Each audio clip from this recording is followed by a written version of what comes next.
A Caixa Econômica Federal começou a liberar o pagamento do saque extraordinário do FGTS. Cerca de 42 milhões de trabalhadores têm direito ao saque de até R$1.000. Na última quarta-feira, o governo começou a liberar saques extraordinários de R$1.000 para as contas do FGTS. A ideia é movimentar a economia fazendo circular 30 bilhões de reais, distribuídos entre mais de 40 milhões de pessoas que poderão fazer o resgate. E como se sabe, não é a primeira vez que a equipe econômica lança mão desse instrumento. Isso também foi feito em outros anos, como em 2020. Quase 5 milhões de trabalhadores começaram a semana com até R$ 1.045 na mão. Dinheiro de contas ativas e inativas do FGTS para socorrer quem sofre as consequências da pandemia e que não tem nada a ver com o auxílio emergencial de R$ 600. Esse ano não só o valor do saque é menor, o poder de compra também caiu bastante. A inflação de 2 dígitos deixou quase tudo mais caro. Se há 2 anos o resgate extraordinário da conta do FGTS pagava 257 litros de gasolina, hoje paga 137,6. O pacote de 1 quilo de feijão era vendido por R$ 4,99. Agora custa R$ 7,99. O pó de café, de R$ 8,98, passou para R$ 18,98. Mesmo assim, os economistas reconhecem que muita gente vai usar esse dinheiro para consumir. Mas quem não precisa gastar pode investir ou pagar dívidas atrasadas. A inadimplência do Brasil cresceu em 2021 e chegou à marca dos 64 milhões de brasileiros que não conseguem pagar suas dívidas. Muita gente quer sair desse grupo, quer limpar o nome. Afinal, quais são as regras e as informações mais importantes para fazer o saque extraordinário do FGTS? Por que a Caixa priorizou o atendimento pelo aplicativo e em quais situações é preciso comparecer à agência? E com dinheiro na mão, quais são as melhores alternativas para fazer uso desse recurso? Esses são os temas do Ao Ponto desta sexta-feira.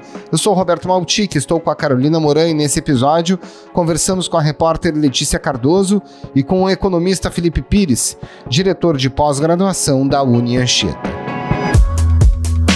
Fique com a gente.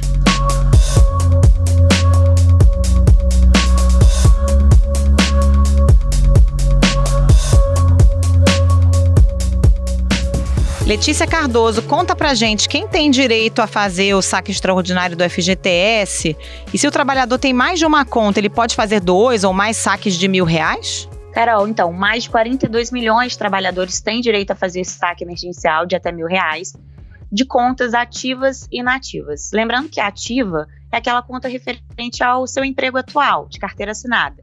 Inativa é de um antigo trabalho formal, de um contrato extinto.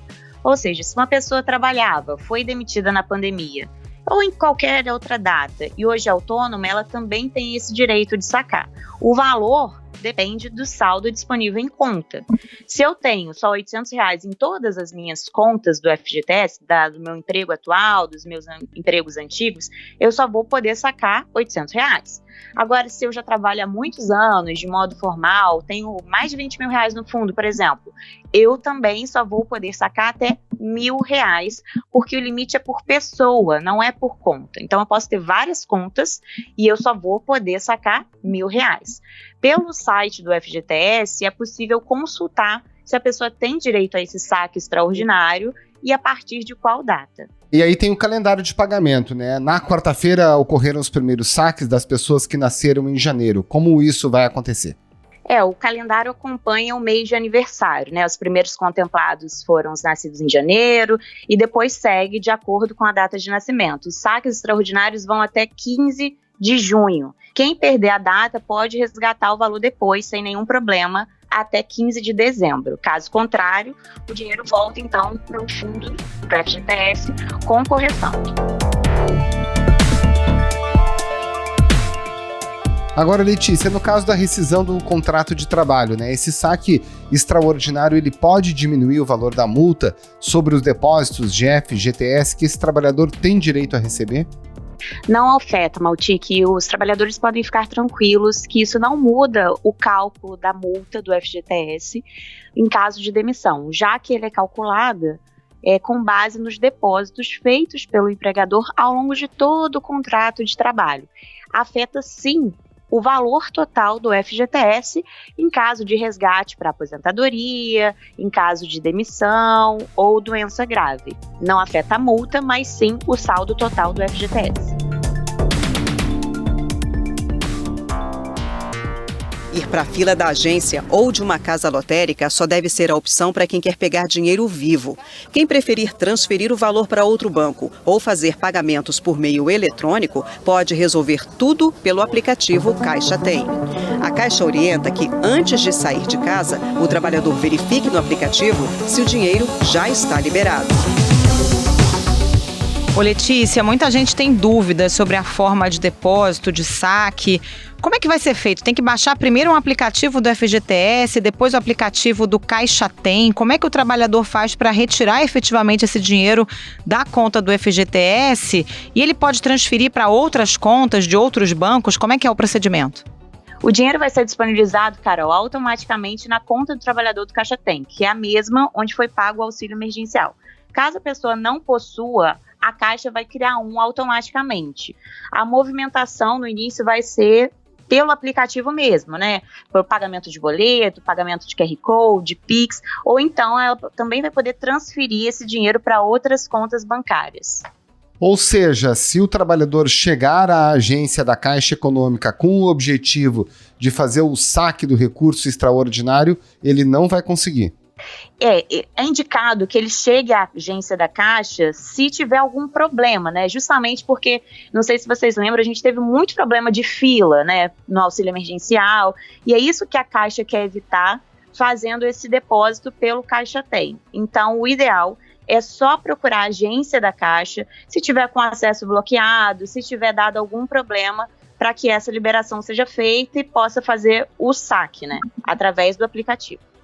Agora, Letícia, o trabalhador já pode conferir os recursos que vão ser liberados no aplicativo do FGTS. Eu, por exemplo, nasci em agosto, meu recurso ainda não está liberado, mas eu baixei o aplicativo do FGTS para ver como é que faz, né? E ver de quais contas vai sair e tal. E aí tem uma certa instabilidade, né? Por exemplo, para baixar o aplicativo, você entra numa fila de espera, eu fiquei 10 minutos esperando para conseguir acessar as minhas informações. Depois tive que clicar algumas vezes para efetivamente conseguir consultar o saque extraordinário. Tá demorando um pouquinho, imagino que pelo excesso o grande volume de pessoas acessando ao mesmo tempo, né? No primeiro dia do saque do FGTS, durante as primeiras horas da manhã, os trabalhadores enfrentaram alguma instabilidade para acessar os sistemas da Caixa, tanto o FGTS quanto o Caixa Tem. Então tiveram que esperar numa fila, né? A Caixa falou que isso é por causa do volume de acesso e que seria normalizado.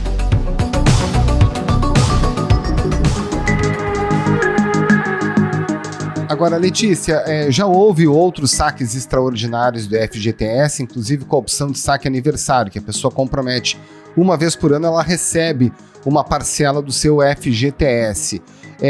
Quem já tem um comprometimento de FGTS com saque aniversário, ele vai poder resgatar esse dinheiro ou só se houver uma sobra em relação a esse valor? Maltic, inicialmente a Caixa tinha informado que os trabalhadores que pegaram o saque aniversário, ou até mesmo aqueles que contrataram empréstimos, né? Porque algumas instituições bancárias estavam oferecendo empréstimo colocando o saque aniversário como garantia, que eles teriam a conta do FGTS bloqueada. Mas depois veio a informação de que se ele tiver alguma gordura ali naquela conta, se tiver saldo suficiente para pagar essa dívida, inclusive os juros, ele vai poder sacar sim agora, fazer esse saque emergencial no valor de até R$1.000. Letícia, qual a orientação para quem não quer fazer esse saque? É preciso informar isso? E se a pessoa não informar e também não movimentar o dinheiro que vai estar lá no Caixa Tem, esse dinheiro volta para o fundo? Quem não tiver interesse realmente precisa informar para que a conta do FGTS não seja debitada. Isso pode ser feito pelo aplicativo do FGTS ou então em uma agência do banco. Nesse caso, o valor nem vai sair da conta. Se a informação não for dada e o dinheiro ficar parado à espera do saque, o trabalhador não vai ter prejuízo. Caso a pessoa não faça isso, vai ser feito o crédito automaticamente, mas em 15 de dezembro o valor retorna com correção à conta do fundo.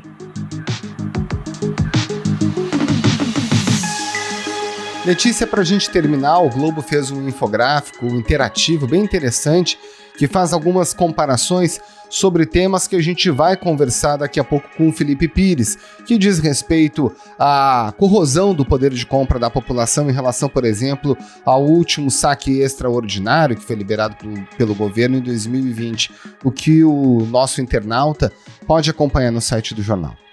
O Globo desenvolveu um trabalho muito interessante que compara o poder de compra do saque do FGTS liberado em 2020 com o saque liberado agora em 2022. Lembrando que em 2020 foi no valor de R$ 1.045. A inflação durante esse período corroeu o poder de compra. Por exemplo, antigamente, em 2020, com R$ 1.045, você conseguia abastecer o tanque de um carro popular mais de 5 vezes. Agora não dá para encher o tanque nem 3 vezes com R$ 1.000. E, por exemplo, em relação à carne, alimentação, que o pessoal gasta muito no mercado. Em 2020, R$ 1.045 compravam 26 quilos de carne, agora R$ 1.000, que é o valor liberado dessa vez, só compram 14 quilos. Então dá para a gente ver a diferença de poder de compra em relação a itens do nosso dia a dia, comida, combustível, entre outros.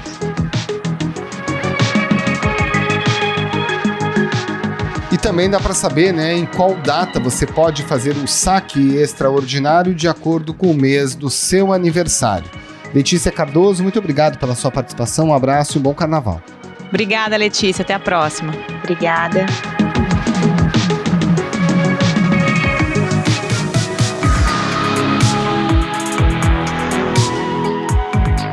Felipe Pires, se a gente voltar ao ano de 2020, quando o governo também lançou mão desse mecanismo para aquecer a economia, dá para dizer que o impacto esperado dessa vez será menor, considerando que hoje R$ 1.000 já não compram as mesmas coisas que se compraria 2 anos atrás? Roberto, você tocou num ponto que é extremamente sensível, A inflação acumulada desses 2 últimos anos demonstra exatamente uma perda de capacidade de compra por parte da população, e esses R$ 1.000 realmente, em termos de cesta de produtos, hoje faria frente a uma defasagem gigante em relação ao poder de compra de R$ 1.000 de 2 anos atrás.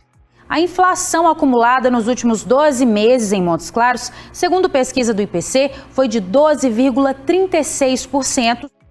Então, a possibilidade de aumentar o consumo e com isso conseguir, de certa forma, aquecer a economia é remota, apesar do valor ser expressivo quando olhamos somente para o valor a ser disponibilizado. Mas a grande questão é, mesmo que isso acontecesse, seria de maneira pontual. Então, pensando no médio prazo, isso resolve? Bom, efetivamente não. E os especialistas são bem taxativos nessa situação. Claro que o papel do governo no ano eleitoral, reduzir carga tributária, aumentar a liquidez num sistema hoje de autocontrole da inflação com taxa de juros elevadíssimos, é o que ele pode fazer. Mas o resultado, se esse é o resultado que é esperado, é possível que haja frustração. Agora, Felipe, são R$ 1.000, por trabalhador, tem muita gente endividada. A prioridade com esse dinheiro é pagar dívidas. E se o trabalhador tiver dívidas que superem esse valor de R$ 1.000, quais são as primeiras na fila aí para serem amortizadas ou até liquidadas, se for possível? Olha, dentro da parte de endividamento / inadimplência, é sempre bom a gente frisar, o endividamento que cabe no bolso do trabalhador, ele muitas vezes ele não é pernicioso. O fato de não usar, muitas vezes, capital próprio, usar capital de terceiros, mas desde que a parcela caiba tranquilamente no orçamento mensal da família, essa não é uma dívida que preocupa. A dívida que preocupa são dívidas, caras, cujas taxas de juros são elevadíssimas, como, por exemplo, rotativo de cartão de crédito, de cheque especial, e outras mais. Dívidas antigas, muitas vezes captadas a taxas de juros elevadas, também, que poderiam ser hoje trocadas e muitas vezes amortizadas em sua participação, né, para diminuir a parcela mensal e essa começar a caber no orçamento familiar, né, e, obviamente, prestação de serviços que sejam prioritárias, né, e que o endividamento possa, por exemplo, ser cerceado e como, por exemplo, gastos com luz, gás, água, etc., e que o trabalhador, né, a família, poderia ser cerceada caso esteja devendo aí pelo menos 30 dias.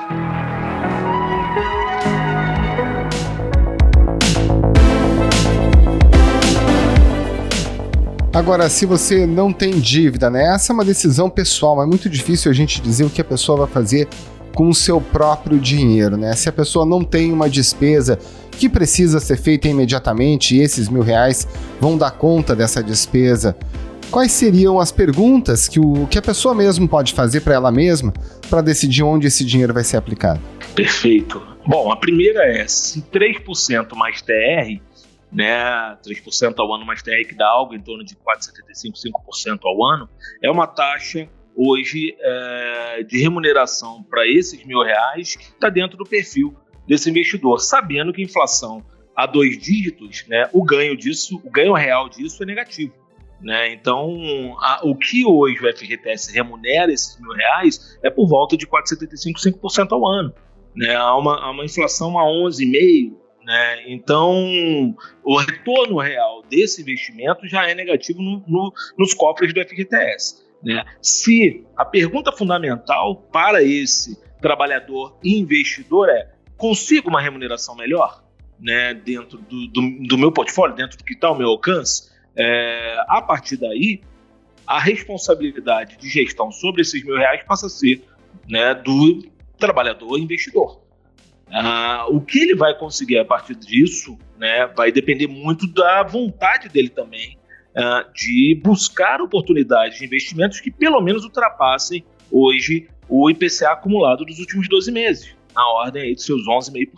Mas então sempre vale a pena sacar esse recurso do FGTS, Felipe? Nem que seja para colocar numa poupança ou nem sempre? Essa é a grande questão, né? O grande problema é você sacar sem ter um objetivo muito claro, e principalmente que esse objetivo seja investir, né? Assumir a responsabilidade da rentabilidade desses R$1.000. O que a gente está dizendo é o seguinte: olha, enquanto isso fica na Caixa Econômica Federal, está rendendo 5% ao ano e perdendo para a inflação. A poupança, que também perde para a inflação, hoje está remunerando algo em torno de 6%. Então, a poupança ainda ganha da remuneração da Caixa Econômica em relação a esse fundo. O ideal é, obviamente, buscar, né, ter como objetivo buscar rentabilidades acima, seja do fundo da FGTS, seja também da poupança. E aí cabe, obviamente, uma meta, um objetivo muito claro e não utilizar, muitas vezes, esse recurso para compras supérfluas ou compras por impulso. O poder de compra foi corroído pela inflação, mas mesmo assim, segundo a Confederação Nacional do Comércio, a maior parte vai ser usada no consumo. Então, tem que haver, ou deveria, né, haver um sentido de responsabilidade sobre esse valor específico para que aí sim valha realmente a pena, em qualquer dos casos, sacar o FGTS das mãos da Caixa Econômica.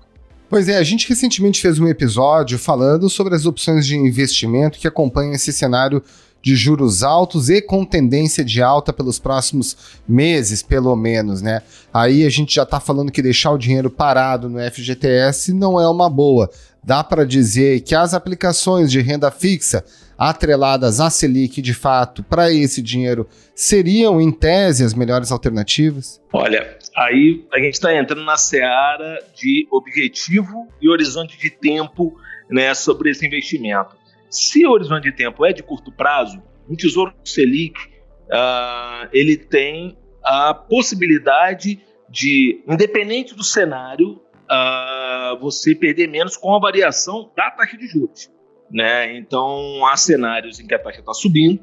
Nesse caso específico, caso você venha sacar, né, antecipar o vencimento, né, a possibilidade de você, inclusive, ter rentabilidade negativa, mesmo num título de baixíssimo risco como o Tesouro Selic, né, é grande, né? Mas nesse caso específico, sim, se você não tem um horizonte de tempo muito bem definido né, para esperar 2, 3, 4 anos, o Tesouro Selic seria uma boa possibilidade. Caso você tenha, né, um horizonte de tempo mais definido, posso esperar 2 anos para sacar essa rentabilidade, talvez até um título pré-fixado seja uma ótima opção. Além da possibilidade também de você se proteger contra a própria inflação, né? Você tem também títulos que são atrelados a IPCA, que hoje estão pagando na casa de 6, 7% ao ano, real, acima do IPCA. Mas são títulos mais longos, né? Todos que a gente está elencando aqui seriam títulos emitidos pelo Tesouro Nacional. Logo, o risco atrelado é muito baixo.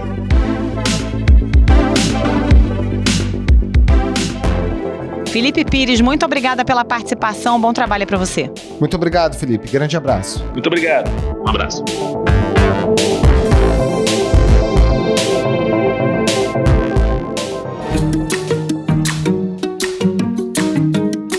Esse foi o Ponto de hoje, o podcast diário da redação do Globo. Nessa conversa a gente conta com a participação de toda a equipe do jornal, as mesmas pessoas que levam até você informação e análise de qualidade todos os dias. Quer saber mais? Assine o Globo. Acesse assineglobo.com.br e confira todas as notícias e reportagens especiais. A produção foi da Vitória Alves e a edição do João Guilherme Lacerda. Tchau. Até mais.